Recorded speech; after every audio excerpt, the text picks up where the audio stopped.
Hello YouTube chess lovers and my friends, this is Gunjan here. Welcome to my 47th episode of Chess Trap series. In this episode, I am going to show you a wonderful high profile trap in the Baltic defense from the white perspective.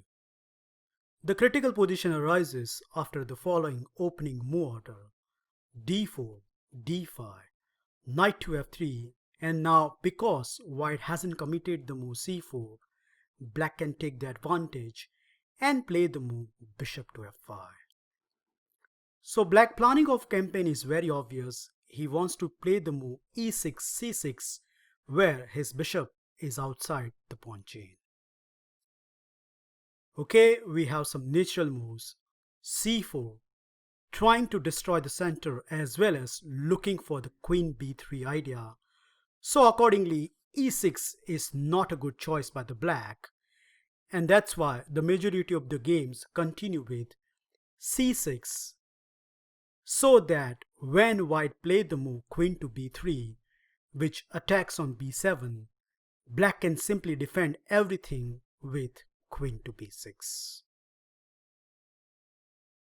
Well, now if you exchange the queen, then resulting position is quite playable for the black camp. So accordingly, the best move in this position is c captures d5, which sets up a very nice trap.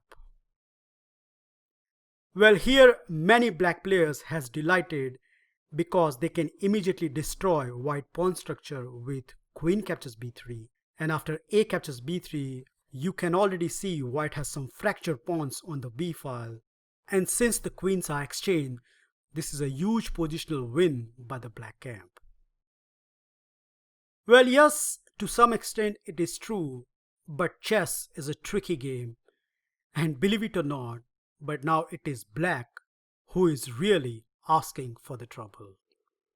For example, if he plays the natural move such as c captures d5, then white can continue with knight to c3, attacking the pawn, and it doesn't matter whether black continue with e6 or knight to f6.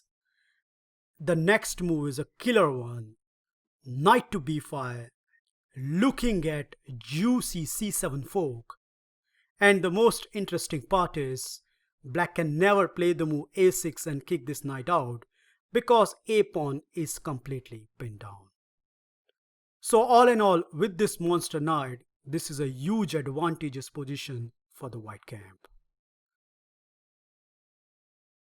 That's why at this position, rather than capturing this pawn, many wise black players has sensed the danger and continue with bishop captures b1, which is in fact, as per the database, played in more than 25 games. And you might think black has solved all his problem, right? Nope, as he straight away fallen into our trappy territory, as our trappy business start with this dazzling piece sacrifice, d captures c6. So white doesn't bother about regaining the piece, but rather he is more interested on the black queen side. Now here, if black routinely capture on c6, let's say knight captures c6, then we can take on b1, and even though we have a double pawn, it's an extra pawn, and sooner or later this will definitely count in the endgame. So that's not a good choice by the black camp. But many of you will ask, hang on, isn't black can save the piece and same time defend on b7 with this spectacular bishop to e4? Well, this is exactly the case where most of the game gone into this direction. Not only black has saved the piece, but dealing with all the threat.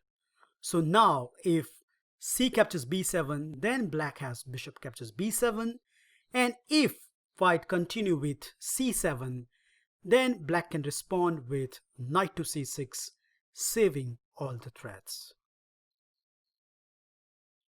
So does it mean that white has made a big blunder? Of course not, as after white's next reply, more or less, black can resign the game. So before I move on guys, I want you to pause this video and find out that killer move which wins the game outright.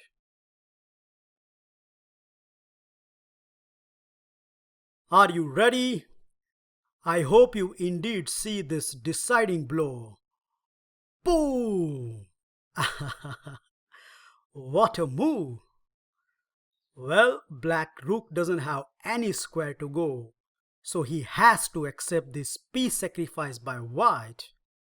But now you will see the point behind sacrificing two pieces, as white can simply respond with c7, and that pawn is literally shouting, "Somebody stop me." There are two ways white can promote to queen, and unfortunately for black, he cannot stop both of it. After some natural moves, knight to c6, c8 equals queen, and knight to d8, if you carefully count the material, white emerge with a queen and two pawns against rook and a knight, which is definitely a huge winning advantage for the white camp. So this is one of the high profile trap exist in the Baltic defense, which you definitely want to consider in the tournament practice. That's it guys, I hope you enjoy and learn this nice trap in the Baltic defense.